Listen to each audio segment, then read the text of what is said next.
It is rare to find so much industry expertise all in one spot, right at your fingertips. The world of public adjusting and insurance claims can be a scary one. This changes now. That's why we built this podcast for you, where all the industry experts converge. Let us be your guide to education and personal growth. You're listening to Because Experience Matters, the show for public adjusters who want to up their game. Hosted by the 2021 Public Adjuster of the Year, Jack Hanks. How much money are you leaving on the table by not knowing all the approaches you can take to maximize the payouts to the insured and profits for your business? On this show, you will discover untapped strategies to become an unstoppable public adjuster and an effective advocate for your clients. In every episode, Jack brings on all the industry big dogs, including leading roofers, contractors, lawyers, accountants, and marketers. You'll access the insider scoop, real case studies, real obstacles, and actionable winning solutions. Let's jump in so that you can stop working hard and start working smart.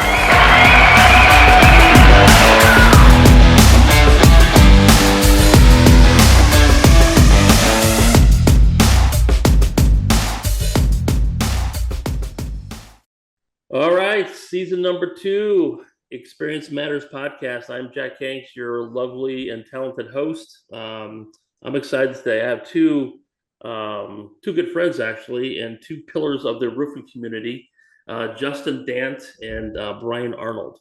I've known these guys for quite a long time. They've come a long way very quickly, and I'm sure they have a lot of bumps and bruises and scars and great stories to talk about. So we're going to spend 35, 40 minutes with these guys and just talk about life and life of a roofer, man, and what goes on behind the scenes and all the fun stuff, man. So let's start, Brian. Can you tell us about your background before you became a world famous roofer? Like, what were you before, and how did this all become a thing for you? Well, first off, I'm not a world famous roofer. I'm just out here trying to help people the best I can and, do what I do. But I've only had a couple jobs in life. I had one job where I worked for a company for 10 years and I sold single family homes and semi-custom builds, if you will, in Columbus, Ohio. When the housing market tanked, I tried to get into something that was recession proof. My good friend worked for a roofing company, and it was October 5th that he said, "Hey man, there's October 5th of 2010. He called and he said, "Hey man, there was something big that just happened in Phoenix, Arizona." And I was like, "Dude, I'm in Ohio. What are you talking about?" And he's like, "Dude, just go here. I'll pay for your flights. I'll do everything." And I was like, "All right, I'll try it." So anyway, I got there on October 7th of 2010. I sold 19 roofs in 3 days, and I guess that was good because I didn't know what I was doing. But it was back before all the hail recon, hail trace, and all that other stuff. I had a Rand McNally map from BP, and they circled the area I was supposed to go to and knock on doors, and I did it. And so I worked for that company for 12 years. And then I decided after 12 years, I decided to start my own thing about 3 years ago, and we've done pretty well. We've gotten 3 years. We've done started at 7 million the first 7 months or whatever for that first year, and then went to about 20 million, and then about 20 million the next year. So that's pretty good, and we're looking a lot better this year. So we'll see where we end up. I don't know, but that's kind of my story from my professional perspective. That 2010 hailstorm, I was in Phoenix at that time, and I tell you, it's the third largest hailstorm in the history of the country, and we never get hail here. Yep. And that thing put a lot of people in business and retired a lot of people. I remember just writing estimates 15 to 20 hours a day on that thing. It was just, I think every roof in Phoenix got hit. It was insane. Yeah, that was still the best storm that I've ever worked because the competition saturation wasn't bad. And honestly, to be candid with you, I think that a lot of the other roofing contractors, because the damage was so widespread, it's not like today where, you have people, "Oh, this is my neighborhood. I already got it sold. It's done. Like, get out of here." And, stealing signs, knocking on doors, and, I'll cut your grass and date your daughter and take it back. By the way, that deductible, I'll take off the deductible and whatever else. So the industry today versus the industry of yesteryear is a lot different. I don't like it as much anymore because people don't seem to be working as well together, and it's a lot more you know, animus towards other contractors.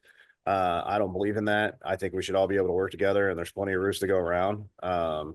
You know, but it's crazy how Greensboro just got hit a couple weeks ago. It's amazing how ruthless those people are.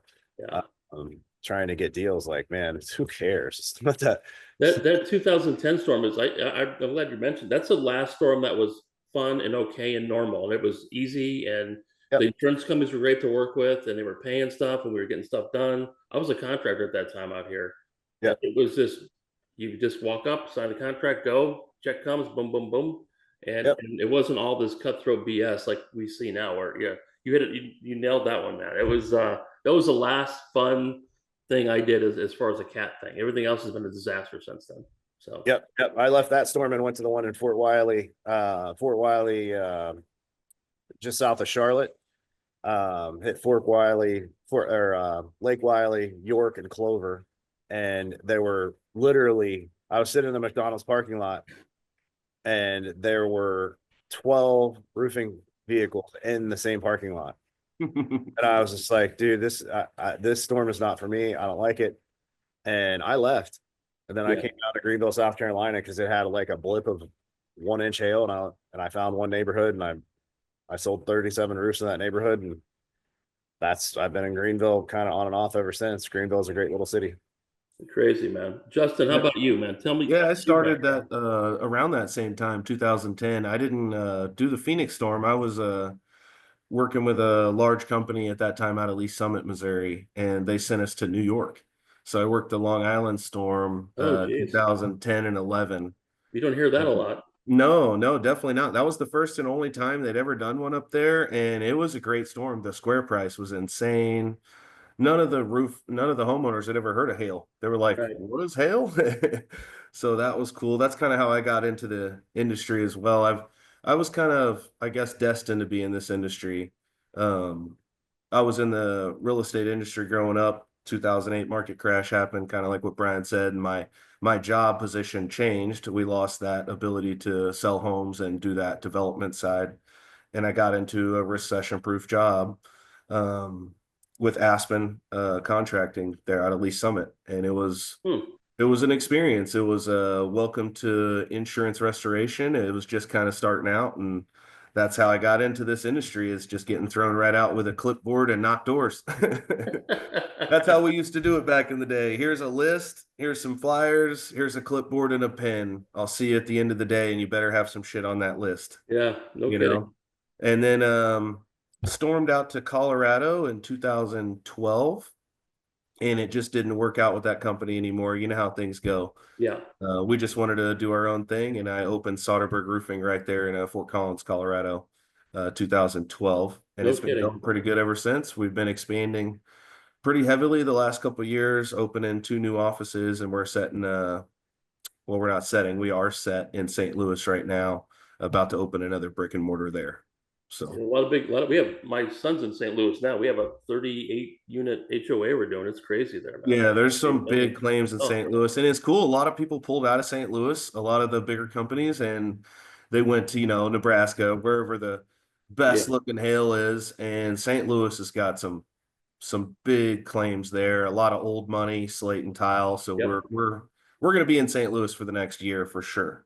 Yep. Yeah, we've been. Your son got a roofer on that claim, because I know this Justin guy is ready to rock and roll. Brian, it's one of your friendly competitors put us on that claim, so we won't mention any names, but yeah, you know how that goes. Hey, well, if it doesn't work out, I'm just sitting open arms. Exactly.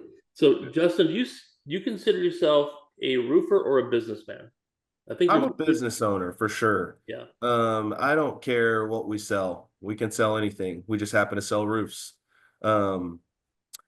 I'm a entrepreneur, business owner. That's my side of the game. I like to build people up and see their growth. Now, however we do that is just, a different means to an end. But I'm definitely a businessman. I happen to sell roofs. Yeah. That's Yep. the difference. Brian, what do you consider yourself, a roofer or a businessman, or just a sexy individual? Like, what's your tagline? I would consider myself a salesperson. Hmm. And as far as being a business owner, I know I'm a pretty good salesperson. However, as far as being a business owner, I've only been a business owner for a few years, so I'm learning. I've joined different groups, and I have a mentor and all sorts of different things to try to be a better business owner, to develop proper systems, processes, and procedures. I've had a lot of growing pains. And with owning a business, it's not all rosy. It's a lot more stressful. At the end of the day, I have my payroll is about $50,000 a week. And somehow I have to I have to make sure that that's taken care of. So thankfully I've been able to outsell my shortcomings, to be able to make sure that all the employees and all the subcontractors and everybody are protected. So it's been a learning process for sure. Now, do you have somebody running the business yourself? Are you running it and the sales guy, or what's is there a delineation there? So I've been running the business. I had some people that were helping me shape the business, and I brought on a new COO here in the last 6 months to help it. And I brought on a fractional CFO. Yep. Got new production people. I've got new sales managers. I've been growing like a weed. And with that, just trying to implement the proper employment contracts, just learning from my mistakes about not having the things done properly, and trying to do the right thing the best I can. Yeah. So I'm the same position. I'm a marketing sales guy, right? And Ditto. yeah, I'm good at that. I'm good at like two things in my life, and that's about it. And what I did is that same thing. I have a COO and I have a fractional CFO, and my job in our P&L is that top line. My job is that everything else falls into their bucket, because I'm not good at accounting. I am not good at all that compliance stuff. I don't like it. I don't want to deal with it, and we do better when I'm in my little hole doing my marketing and my networking, and those guys run the business. I haven't opened the checkbook in ever at our company. I don't pay the Amex. I don't even touch Xactimate, man. I just do my thing, and that's how you have to grow, because a lot of these guys, I think what happens is they try to do everything. They're the cook, the waiter, the busboy, the valet guy, and you can't grow, and it's unsustainable. And then your personal life starts falling off because you're 90% work and only 10% family, and then sooner or later, people start getting pissed off. Yeah. And, divorces ain't cheap, trust me. So so yeah, make sure you guys are surrounding yourself with great people, because it gets crazy. Justin, how about you? I mean, you have a good business set up, don't you? Yeah. So can you guys hear me? Yep, we can. Okay, Your good video deal. sucked, but that's okay. So yeah, we have the kind of the same thing. What besides the fractional CFO part, my wife's the CFO. She's been managing and running the company on that side since probably like 9 years of our 11. Oh, wow. We do have a COO, and we do have a couple new general managers and production side. We've also hired a inside sales manager this year. Her job is to process and facilitate all the jobs coming in. And so that's making the sales guy's job a lot easier, making them be able to sell more. Yeah. And that's the biggest thing on the way your company's set up. You can only manage so many salaries without a certain amount of sales coming in the door, depending on how your pay scale's set up.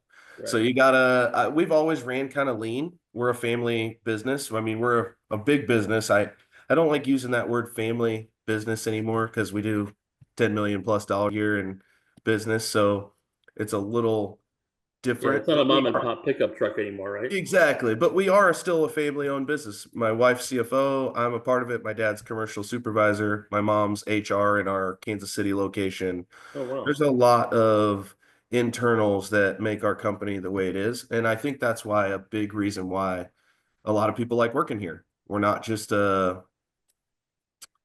a company. This is more like a family. We want to be invested in the people who work with us. So that's great. Why I think we've had success is the people who are part of our business. Well, people and processes are what makes the thing go, right? And if you don't have great on both, it's not going to carry it. Because I've had companies where I've had great processes and horrible people. I have business with great people, no process, and it was a mess both sides. Yeah, you got to do it that way. So the big buzzword around roofing, guys, is private equity. That's I got guys driving Lamborghinis and Rolex watches, and they're on Facebook, and they're in all these tropical locations constantly. And don't look at Justin's wrists. Well, yeah, I know. I get it. Hey. I'm an Apple Watch. But you know what I'm saying, right? It's a you guys earned that money, but I'm sure both of you have been approached several times. And I have my own thoughts on it. I see both down and up on that. So Brian, what are your thoughts on it? And have you thought about it? Is it something you guys are toying with, or too soon, later? I mean, what's your gut feeling on all that with you guys? Yeah, I think it's too soon for me, at least. I've my company's early in. Justin's been in business for a lot longer than I have, so he has a bigger residential front than I do. A lot of these companies are looking for residential, continuity, if you will. Why is that? They think that it's more of a scalable model than what I have. I believe that my model is better, but it is what it is. They could be right. If I lose one of my big clients, could I be hurt? Yeah, but I can go get another one. And I'm getting new clients pretty regularly, and a lot of my clients now, I still sell residential, but where my primary focus is the multifamily spectrum, and then I'm starting to delve a little bit more into the commercial realm here as we speak. So I think there's a lot of merit to it, but one of the primary reasons I would do it is for healthcare for my employees. And because a lot of the companies are larger conglomerates that have better healthcare coverage. Interesting. And that would be one of the because at the end of the day, I do care about the people that work with me, and I want to make sure that I can take care of them the best that I can. And I think that would be something that would be highly interesting to me to be able to, I'm not going to drive a Lamborghini ever. But it would be nice to be able to know that they're taken care of. And to have that capital infusion to be able to really put my plan into place a little better, a little bit more quickly, because everything I've done is self-funded. I'm building a new multi-million-dollar headquarters right on the interstate in Greenville, South Carolina. It's like the creme de la creme real estate right on the highway. The lot that was a little itsy bitsy lot was, a significant sum. And then the building itself is also a significant sum. It's 10,000 square feet. And the billboard, I think, is going to be, several $100,000. It's like a movie theater screen right in front of the office. So they allowed you to do that off the highway? That's crazy. Yeah, so that it's still going through permit stuff. We'll see. But I believe I'm good. Good deal. So, but with that being said, that's going to have a full training center, so I can basically have that ramp up my residential force, and have a broader base where I can have more satellite offices, and then have the full training center at the Greenville headquarters for that scalable opportunity for residential. That's awesome, man. Justin, what are your thoughts on it? I'm sure you have your opinions, right? Yeah, for sure. Definitely been approached many a times. Been through a couple of sit downs, and things like that. And still to this day, I mean, random emails all the time, but have no merit to them. Those are just like, hey, we're looking to buy. Yeah. But actual companies reaching out and going through processes we've done, it just didn't, a couple of times that just didn't feel right.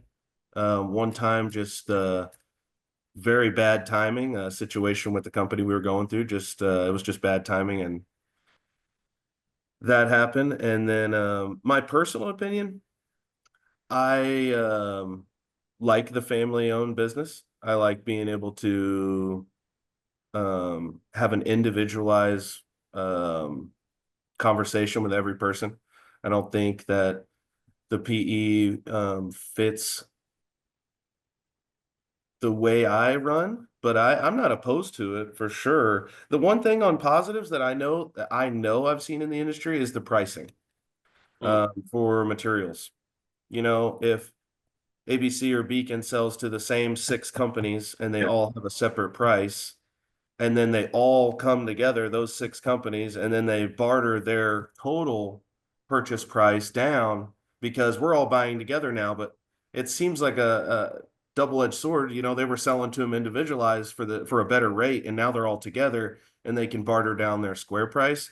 I know that I've competed with a couple of PE companies and I've seen their estimates, and yeah, their square pricing is very good. Now that's a big positive, and like Brian said, being able to offer like healthcare and like corporate things to your employees is going to be really nice. But I'm just not sure. I mean, if someone comes with me with the right thing, it's all about the people. Yeah. So if someone offers me the money and I'm happy with the money, that's great. But who are the other people I'm joining with? Do they have the same, you know, morals and respect level that I do? And then I sit in a board member with 6 other people and 6 other companies, and now I'm a part of it and I don't like them and I don't respect them. So that to me, it doesn't matter any amount of money. If I'm joining a group of people, I'm going to know, like, and trust those group of people. And that's where Justin and I have already, we've talked about that. Yeah. And we're like, we're pretty much at the stance that, if we're going to do something, it would probably be he and I together. Obviously, Justin's a great friend of mine. His geographic footprint and my geographic footprint could collaborate quite well with one another. So that's something that we've discussed pretty much at length to try to get that. If we do go that route, that would be something that would try to offer it where we were a combined package. It would also increase obviously our EBITDA and everything like that to make us prettier on paper. And just like Brian said before, he handles the multifamily just top notch. I mean, there isn't anybody in this industry that does what he does, the level he does it. And then we've got the residential and the sales force kind of down pretty good. And so that's the type of thing that would intrigue me. Would me just getting a number and saying join up and here's $10 million, like, cool, that thanks for the money, but then what am I doing and who am I a parted with, and how does that affect my employees and my sales staff moving forward? So there's a lot of things that I've just didn't feel right about. So yeah, we've been approached on the public adjusting side 3 or 4 times, and it's just I mean, here's my thing, man. These deals are weighted at the end. And I think a lot of these companies are going to get a rude awakening when they don't hit their margins and their goals in 2 or 3 years. Yeah, and they don't get that second bite that they were promised. Yeah, I mean, my biggest thing is I'm a little bit older. I'm a lot older than both of you guys, and if we do that, it's going to be a big chunk of money up front, and it's all about the culture as well. I want to be the first guy in the group so that I can control the second. Who's coming in? Yeah, because it's the same thing. In our world, just like your world, there's great public adjusters who are awesome and great people, and there's that whole cult of assholes that you want nothing to be a part of. And cancer kills. So you have one little bad cell in there, and it can go south very quickly. And we look heavily. I mean, we're doing fine too. I mean, if it happens, it happens. If it doesn't, fine. I'm good either way. But I mean, I think it's coming in all of our worlds. It'd be interesting to see 5 years from now if the second tier is what everybody thinks it's going to be. That's my curiosity. I think it's all how it's structured. And then, like I said, the people who are a part of it. If the people who are a part of it know, like, and trust each other and they all want to do better together, and there's not somebody who's a bad egg or doesn't carry their weight and they have a bad year and then the other 4 companies have a good year, like, how does, it's just kind of like a double-edged sword there, in that you got to really trust in the people you're joining up with. That's my number one thing. I think a lot of it has to do with stuff that's out of our control. With basically the insurance companies buying politicians right now. Yeah. And with the thing that they're doing in Louisiana, I don't know if you guys are aware of what they're trying to do right now. Yep. where basically it makes it illegal for a roofer to help with any type of anything on an insurance claim. Anything. So, and if that were to happen, and they're talking about it very seriously. So obviously the insurance companies have bought and paid for the politicians. If that were to happen, it would obviously have a drastic impact on a lot of people. And at the end of the day, there are great insurance companies out there. There's great insurance adjusters. There's great roofing companies. There's great roofing salespeople. There's bad roofing salespeople. Yep. There's bad roofing companies. There's really criminal insurance companies, and there's really criminal insurance adjusters. Yeah. And that how do you balance that out? That isn't by saying, you know what, let's have the insurance companies buy the politicians so the roofers are eliminated from the process.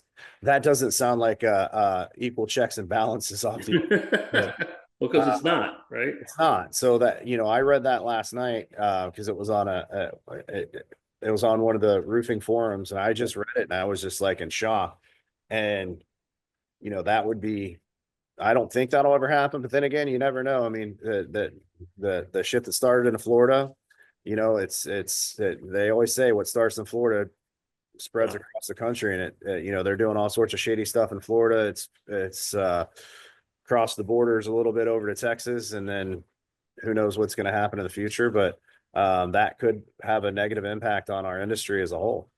Well, I don't think anybody realizes how in depth the lobbying efforts and the cash and the deep state of insurance companies actually are. I see it every day on stuff. And insurance claims are not about policy and date of loss anymore. They're strictly business decisions. That's Right. That's all they are for insurance companies. How much risk involved to pay it or not to pay it, and the narrative is getting controlled more substantially every day in every state by the carrier. Like I said, Florida went downhill. Texas is coming. There's a few states that are left, but it's not getting any easier. And companies like yours and mine we're the forefront of that, and we're gonna get our teeth knocked in until the industry in a whole gets their shit together and stops the goofy nonsense where you get some respect back. Because until the insurance companies respect us and want to work with us, they can do whatever they're going to start doing whatever they want. It's just how it works. They contribute billions of dollars to lobbyists every year, and they get these laws changed, and it's just a trickle effect. It is going to take 10 to 15 years to swing the pendulum back, and that's going to put a lot of good people at risk. And then it's not great at all. It's scary and it's frustrating because nobody takes that seriously. Everybody's in it they think about today, not 10, 15, 20 years from now, when we're all going to be, doing something completely different, working at Home Depot or something, so it is scary. And it's concerning big time. So yeah, that's the first one that really scared me when I read that, it's just bad. Justin, I don't know if you researched that at all. I mean, this is I just, didn't. I just wrote it down, so I'm gonna. it's in Louisiana. yeah. So we just heard a new Colorado law. It's actually on the better side. I don't know if you heard about this, Jack. March 11th, they passed where I don't know if it's on commercial or it's just residential, but they extended the 1-year date. Where if you filed on 367 days, it's still valid. Yeah. Yeah. So I don't know. Colorado is one of the better states left. Yeah. I live in Cherry Creek as well. We have great claims in Colorado. Colorado they really do try to take as best care of their homeowners as they can, I think, with the licensing and the rules they're putting in place. Yeah, it's one of the last states that is standing a line up to these insurance companies. Everything else, all like dominoes. Yeah. It's a liberal state, and they're for the insured, thank God. So it's scary stuff, man. I mean, it is scary. Our nonprofit is involved in some of this stuff, and it's just we get this. It's your jaw drops when you see actually what's going on, and it's. I mean, they're you want to talk about for profit? The carrier is for profit. Oh yeah, and they don't give a shit, period. So it's tough. Couple more questions. We'll wrap this thing up. Justin, biggest horror story as a roofing contractor. I mean, pick one. Pick one for sure. Honestly, not even an insurance side. It was a spec bid project. And if you're not ready, this is my opinion, you got to be seriously ready to handle a new construction spec'd out project. Yeah. Underbidding something, $800,000 worth of siding that costs 920. Whoops. Yeah, I mean, you can make some large mistakes in commercial. Residential mistakes, I mean, hey, you can even redo someone's roof. Oh, I made a mistake, $15,000. I'll put you a new roof on, move on down the road. Yeah. Once you start getting into these bigger claims, you can literally bankrupt your company off making a mistake like that. Not doing the right ISO, not following the right spec under, and having to rip all the TPO up and redo it all over again. So there's a lot of protocol and guidelines and shit you cannot skip when you get on these larger claims and these larger jobs that you do. That's my number one opinion. I mean, I could give you a whole bunch of different examples where I've lost a shit ton of money to make you want to not do that again. But that's the gist of it. I mean, the insurance side, I'll be clear. I'm old school. We don't really deal with a lot of, everybody says they go into litigation and doing all these things. I don't do that shit. We write claims. I'm a roofing contractor. We understand what it takes to do it. We write it up, and that's how we do it. So arguing with insurance isn't really a huge thing for us as a company. We kind of turn and burn. Don't get me wrong. I'm not like gonna let them get over on a customer, Right. but we turn and burn stuff. I'm not gonna argue about $200 worth of drip edge. I'll just build another roof. You know, so that's kind of like on the horror story. I would have to say the commercial side and getting into a project that you sign on the dotted line for doing it for this price and making sure that everything that you say you can do for that price. That's my horror story. And I did lose $360,000 on that job. Woo. Just letting everybody know if that makes you feel better. Yeah. Brian, you got a couple I know of. What's your best one without naming names? Like I say, don't be naming names. I'm not going to get any of that and any of that stuff. I would say from a business perspective, like from actual roofing work and things like that, I won't get into personnel matters or any of that stuff. I would say that the Hurricane Helene really sucked from all perspectives, even from the insurance carrier perspective. So when that storm hit, I was actually in Italy, and I came back. I think one or 2 days after the Helene ripped through the Carolinas, and when I got back, I couldn't get into my neighborhood. The trees everywhere. It's pretty bad, Jack. I know you got one of my neighbor's houses that's that you're fighting all state on, and the amount of damage that was in Augusta, Georgia, at some of the properties that I take care of for one of the management firms that I'm close with, the amount of damage, the trees, because they were scrambling trying to get somebody to get the trees out and off the building. So, I'm sitting there and I called everybody I know. I called a guy named Zach McCrory that I know has an association with some tree stuff in Florida. He connected the dots, and I was able to get a tree company from Alabama into Augusta, Georgia, where everything was shut down, no gas, no electric, no nothing. And these guys came in like literally a military operation with 2 RVs, 2 SUVs, and two big, state-of-the-art Tree grabbers. With robots and all sorts of shit. They even had their own little Tesla 4-wheelers to run around. I mean, these guys were the real deal. And so over the next 3 weeks, there was one apartment complex that had $288,000 worth of tree removal. The total for their stuff was $680,000, and the insurance companies are still fighting it. And they're trying to pay like, $300,000 for all of, the 5 apartment complexes that I was in charge of down there. And, at the end of the day, it's pretty bad stuff. So, I've done about 2, and a lot of people would disagree with this, with how I did this. So that it's about, a couple $1,000,000, if I'm taking a guess, worth of work. And the mortgage companies are involved, the insurance companies are involved. I've got no money, and it's been months. Oh yeah. And I think I got one of the jobs, I got like 100, or the first ACV check was like 440,000. The mortgage company sent me 42,000. So I'm already done with I've already done all the work. I'm about 2 million into it, and I got $42,000. So I'm, thankfully I'm able to support that. But it's a lot of money to front. And, I have a very good relationship with the management firm, with the managers, with everybody. I'm good. I'm not worried about, not getting paid. It's just going through that process of sitting there, like, fronting millions of dollars of the work that is all legit 100%. I mean, what do you think what should we do here? I don't know, sir. The building is on the ground. I'm rebuilding the building. So anyway, it's been a nightmare. But that being said, everything will happen for a reason. I'll get all the money eventually, and hopefully it's before Christmas, so I can throw my staff a Christmas party this year, because I didn't last year, because I'm sitting there front millions of dollars. I was like, I can't do it.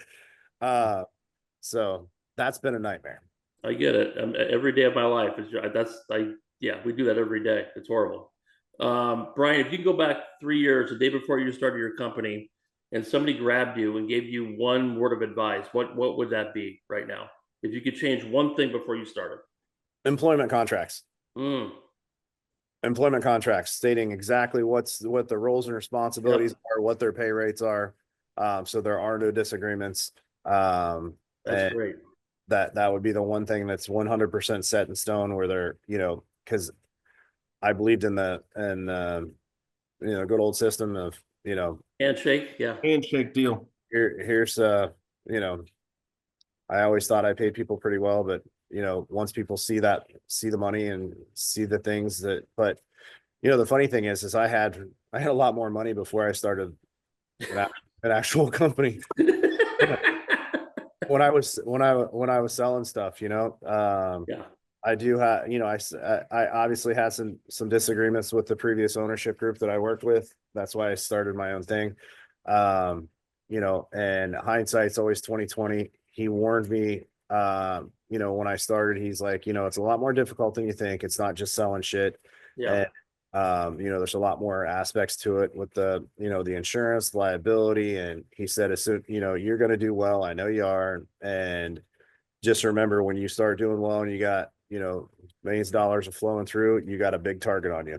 And I didn't listen. And, hindsight's always 2020. That would be the one thing that I would do, is set up better protections to make sure that everything was in writing, so there weren't any disagreements. I don't like the fact that there's a disagreement with anyone. I want everybody to be able to take care of their families that work with me, and live a great life, and have it just sucks that you have some things going on that are disagreements with that, and it could all been cut off if I, from the inception, just like you said, from the inception, the day I started, here's the agreement, sign it or not. If you don't sign it, we're out. You're out, whatever. That's the one thing that anybody starting a business should know. And I can say this, I'll give a shout out to a company called Breakthrough Academy. I don't know if you guys are acclimated with them. They have helped me with every process, procedure. I have a coach that's great. And, his name's Braden Russell. He coaches a lot of roofing companies. And I can tell you that with the way that they've helped me get from here to here, and, I'm still behind in their courses. I'm doing my best, but it's a lot of work. But the Breakthrough Academy has made my company and how I think about owning a business versus, running a business. They've changed everything, all aspects of how I do things, and all the processes, procedures, employment contracts, agreements, every single aspect of the business they have down to a T. And I'm implementing that slowly but surely to become a better organization. Beautiful. Yeah, those employment contracts are key, man. Every day on Facebook, somebody's upset about something, and the first Yep. question, "Did you have a contract?" And 99% of the time, it's no. Yep. 99% of the time, it's no. And that goes on both sides. That goes Both on sides. the person. Yeah, that goes on the person who the sales rep and or the owner. You both went in a contract together. You should both want a contract. It I covered have an employment everyone's contract with my ass. own company. I have Yeah, a contract yeah. with my own company. Like, here are my duties, roles. Here's how much I make. Blah blah blah blah blah. So, Yep. I do too. Justin, go back day before you started. What advice would you give yourself? Oh man. I guess just Shave the beard. Yeah, yeah. get a toupee. Yeah. 10 years ago, I don't even think I still had hair, but I had like a big cul-de-sac. So it was like bald head. Honestly, just be patient. Everybody looks, what are you gonna do this year? That's great if you do that, but look at your 5-year goal and your 10-year goal, you know? And I look back now, and if I could believe where I'm sitting now in 10 years, I wouldn't have believed it, you know? Yeah. First of all, you got to make it through the first couple of years. That's number one goal is like what, 70 something percent fail within the first 2 years. And then even up to 10, like it goes back up. The percentage goes back up if you can make it longer than that. Yeah. So I guess just be patient.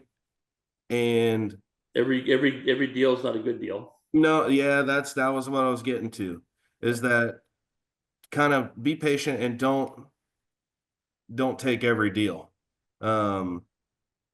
Like I said before with the spec stuff, there's some I wanted to get into it. It was great. On paper, I'm like, oh, I'm gonna make $180,000 and I just get to sub it all out. Well, no, it doesn't work that way. And then when one thing goes wrong, oh, well, I'm going to make 140. And then 6 months later, it's a 2-year build, and then you finally get to the end of it and you're like, wow, I'm negative this amount. And they're holding 10% for residual. And then they're holding this. And so that, I guess, just be patient, and you're not going to get rich overnight, and you're not going to build your business overnight, but you sure as hell can lose it overnight. Yeah. So just kind of be patient and let it grow. Each stage of your business is a different problem. Year 1 and 2, you're going to have problems that year 5 and 6, you're going to be like, what? And then year 10, and then it goes with how big you get. Once you get to 2 or 3 million a year, you have more problems. 5 million a year, you have different problems. Yep. And then taxes. Number one thing for a new business, account for your taxes. Most companies are great and they're badass, and then year 2, they're like, what happened to that business? Well, they didn't pay their taxes for 2 years in a row, and they said they made did $12 million in revenue at this percentage. And then, and there's no doing your money right. Finances right. I mean, I was robbing from Peter to pay Paul my first 3 years. I know everybody knows that, and I'm not shy to say it. Me and my dad opened our company with a $5,000 credit card and had nothing else. Built a job, paid it off, built a job, paid it off until we built that up. And so account for taxes and just try to do the right thing every time, which I've always done. And that's kind of maybe been a fault sometimes. I've done the right thing when I do the right thing, and then the person I do the right thing for screws me either way. Well, at least you can go to bed every night. You know what I mean? That's right. So it doesn't matter what the situation is, just do the right thing every time. Yeah. Beautiful, guys. Well, dude, once again, guys, I appreciate you guys coming on. I appreciate your friendships. I appreciate hanging out with you guys. Your families are great. Thanks for the time you've given me and all the stuff that we've worked on together, and great advice. And if you guys just listen to these two guys, they've been there, they've done that. It's not all roses and champagne and wine every night. There is a lot of moving parts. And like Justin just said, the bigger you get, it's just different. Like we have different, even on my firm, I have different problems that I did 4 years ago. It's just different, and it's harder. And it's, one of my early mentors told me, it ain't easy making a lot of money. No, it just ain't. And, it's a grind, and it's exhausting. But at the same time, it's exhilarating and fun. And you get to make a lot of cool relationships and see a lot of cool people. That's the bonus of it all. That's what I enjoy, is just getting to meet all the cool people in this industry. And there are tons of them, man. There are tons. And just stick with those people, because if you stick in that group, you're going to be great. You get outside that, that's when shit goes south for all of us. So yeah, my dad told me when I was in high school, you are who you associate with. And I associate with a very small group of people for that exact reason. Keep your circle small.